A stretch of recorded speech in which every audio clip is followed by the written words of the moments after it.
And in this solo episode of the Happyest podcast, we're talking about becoming a happynaire, which is someone who has money and happiness, which is extremely rare. And I'm going to actually share with you 2 ways to tell if you are a happynaire. And I'm also going to reveal some very surprising statistics from a Harvard study. We extracted all this data that we can learn from about money and happiness and the surprising correlation between the two. So let's dive into this episode of the Happyest podcast. Do you want blissful balance in your personal and professional life?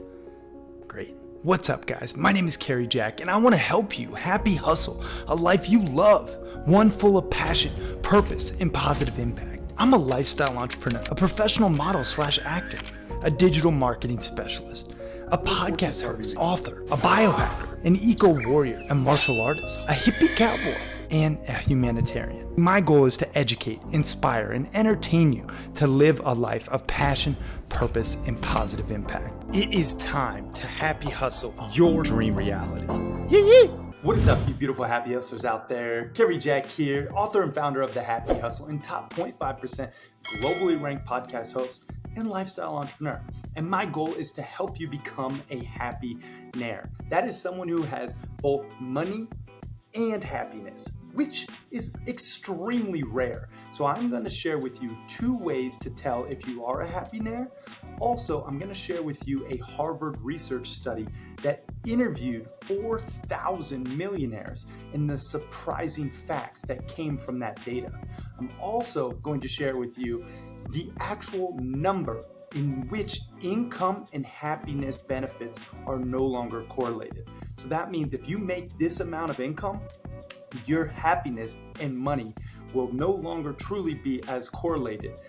This is a very exciting and important topic, and I'm really hoping that you pay attention, because if you want to live a life of passion, purpose, and positive impact, which are the pillars of being a happy hustler, this is for you. So let's dive in. Okay, first and foremost, I want to get into just the real raw importance of being happy and also having money, because it's interesting. This study done by Harvard, they did a whole research from, these 4,000 millionaires. They were all a part of this investment group, and they extracted this data, and there were some very interesting findings that I want to go over. But what was interesting for me is like how rare it is to have riches and wealth and happiness. Now, I want to actually get into some of the data points first and foremost, so you can kind of understand. First and foremost, the actual study revealed that earned income, meaning if you actually earned your millions, you are far more happier than if it was given or unearned. Meaning if you were like a trust fund baby or you inherited the money, you are far more happy when you earn it, which I think makes a lot of sense. But that is just a very important, piece to consider when you are, accruing wealth. Are you earning it, or is it being given to you? Okay. The second thing that they found from this study was that once you reach over $10 million in net worth, you are substantially happier than someone who has somewhere between $1 and $10 million. So once you reach that $10 million in net worth, you're actually substantially happier than someone who's only got $2 or $3 million, which I think also makes sense because you have more money, more to give, etc. Which brings us into something that is very interesting, I think. And they talk about the giving pledge, which this is something that Bill Gates and Warren Buffett and over 170 other millionaires and billionaires are following. And this was all stemming back from Andrew Carnegie, who actually gave away the majority of his wealth.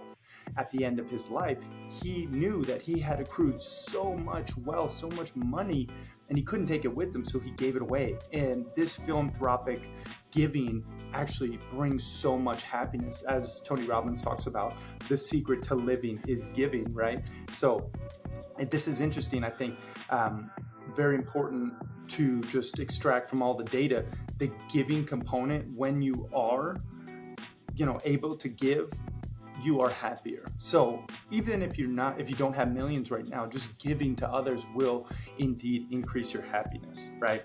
So these are three just important topics. Now, here's something that I think is very interesting as well, and it's the reasons that some of the rich and wealthy are unhappy. So, most rich, wealthy individuals are being pushed into isolation of some way, shape, or form due to their wealth.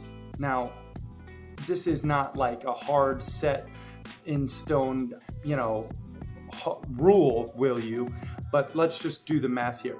When you are on the come up, maybe you live in a community where, you see your neighbors, your family and friends come over regularly. Maybe you live in an apartment building or a condo where there's a lot more community interaction, which community is very big. I'm going to double back on that. But the isolation that wealth actually causes is one reason why the wealthy are not as happy. Let me just explain a little further. When you do have money, when you have wealth, you actually are starting to buy the big fancy home, build up, walls to protect yourself and your family and all your wealth, and you become more isolated. And in order to truly be happy within the hustle, you have to have community a part of the conversation. So isolation is a very important key indicator of your happiness. And if you have been isolated or maybe not as actively participating in your community or, seeing other people, you're probably going to be unhappier than someone who is actively around meaningful relationships and building those bonds and giving to others, right? Whoa. Apologies for interrupting your programming, but I gotta tell you about something I'm super excited about. This is something very unique that we do at the Happy Hustle, and that is the Montana Mastermind Epic Adventures. See, you can listen to podcasts, watch YouTube videos, read books, acquire all this knowledge, but I believe the best way to achieve ultimate success and fulfillment is to actually align yourself and connect with like-minded, badass, high-performing, heart-centered humans. And that's why it's important to go to masterminds. Now, whether you go to the Happy Hustle masterminds or you go to other ones, that's on you. But I got to tell you about the one that we're doing upcoming in March, the 22nd through the 26th, which is going to be sweet, especially if you love snowboarding and skiing. If you're a high-performing male entrepreneur who's making over six figures, who wants to network with a rock star group of just badass world-class happy hustlers while shredding some pow-pow, this may be for you. We have an amazing mountain mansion which you could ski right into. We got a professional chef cooking up some delicious, healthy meals. We're going to be doing masterminds where we share wins and challenges and adversities and just how to overcome them. We're going to be soaking our bodies at natural thermal hot springs. We're going to be enjoying some super cool activities like ice fishing and hiking and campfires and other awesome stuff. And we're going to be digitally detoxing from our devices. That's most important. So if you're interested, hurry up and apply because there's truly only a couple spots. This isn't like a tactic. We only have a couple spots left based on the number of beds in the mansion. So if you want in, you can go to thehappyhustle.com/mastermind. Okay. Now, and if you don't like skiing and snowboarding, no worries. We do have some amazing epic camping adventures coming up this summer. So check them out. If you like camping in the backcountry wilderness, if you want to learn primitive survival skills and fly fish and, dip in cold plunge, amazing alpine lakes and just hike up these remote mountain trails and really just connect with Pachamama, our beautiful planet. We do have these summer trips coming up too, which are filling up fast. So that's it. Let's get back to this episode, but I just wanted to let you know you can go to thehappyhustle.com/mastermind to apply today. All right, let's get back into it. Now, the second important contributing factor to unhappiness within wealthy people is, and this is not me, this is the research here. The research showed actually that some of the most wealthy people and these millionaires and some of the billionaires actually are less generous. Maybe they wait till the very end of their life to be giving it away, but they're so concerned about keeping it that they're less generous than maybe someone who has less money. It's an interesting, stat. I know, but like you would think if you have more money, you give more. But studies show that when you're less generous, you're actually going to be less happy. And when you are accruing that wealth, a lot of people are so concerned about protecting it. So this is, again, the data. I'm going to link it all up in the show notes so you guys can see like the statistics. But this is from the Harvard Business Review, why rich people aren't as happy as they could be. And studies show, one, they're more isolated, and two, they're less generous. And, they use this analogy too of someone who was playing Monopoly and they actually accrued. The game was somewhat rigged for the study. They gave all this wealth via, this Monopoly game to this individual. And as they accrued this wealth more and more, they started talking down to the other players. They started hoarding their money. They started being very, mean almost. And it was interesting how there's more money, even in this Monopoly game, resulted in a less generous, more protective nature. So something to think about. I know this is interesting, but the goal is to become a happynaire, meaning someone that you actually, some way that you have money and happiness. And I don't know where that term came from. I just thought about it and then I was like, I want to be a happynaire. But I don't know if there's someone who actually coined it or not. I don't know. I'm not going to take credit for it until I know for certain, but I do like the term. Now, here is something that I really want you to listen to and really take to heart, okay? Now, this is interesting. Research by Nobel laureates Daniel Kahneman and Angus Deaton. So that means they actually won the Nobel Prize, which is an award that actually signifies like extreme benefits to the humankind in the preceding year. So that means these individuals, they actually spent a whole year probably longer, doing this research, and they found that happiness benefits of increased income diminish around $75,000 a year. Okay, that's interesting. So if you make $75,000 a year and you're single, or like, because if you have kids, you're going to need more money. But if you have an income of $75,000 a year, your happiness benefits of increased income diminish significantly.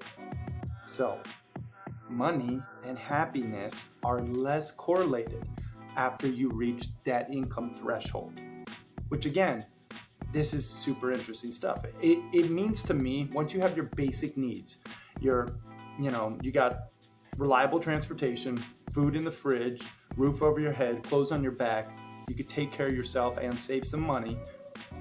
Obviously with inflation, the number will increase, I'm sure, but $75,000 can achieve a lot of those things if managed properly.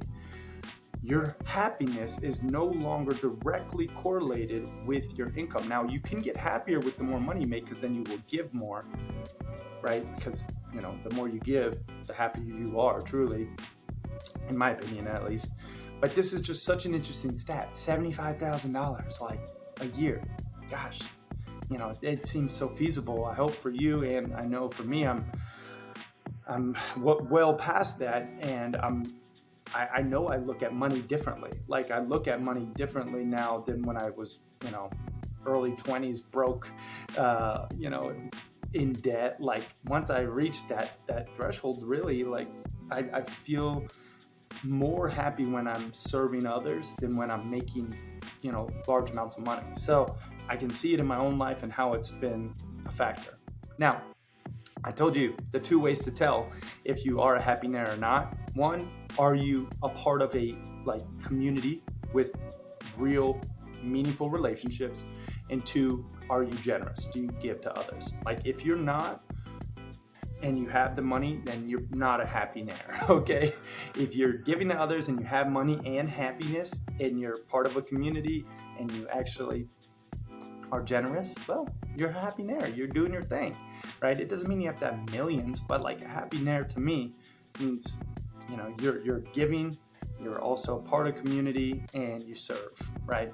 So this is just a very interesting topic. I hope that it was valuable for you to think about these things and really start to, become a happynaire. Whatever income you're at right now, knowing that happiness and money and that direct benefit of more income really dissipates at $75,000 a year.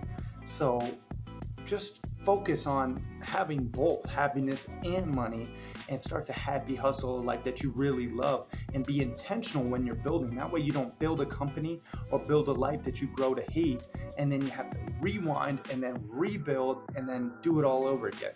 Might as well have happiness a part of the conversation on the come up, making sure that you have your community and that you're giving to others. I love the notion, if you're not willing to give 10 cents out of $1, you're not going to give 1,000 out of 100,000 or 1,000,000 out of 100 million. It's just different. Like you either start giving now, or it doesn't matter when you get accrue that wealth, you're not going to give. So you have to build the habit now.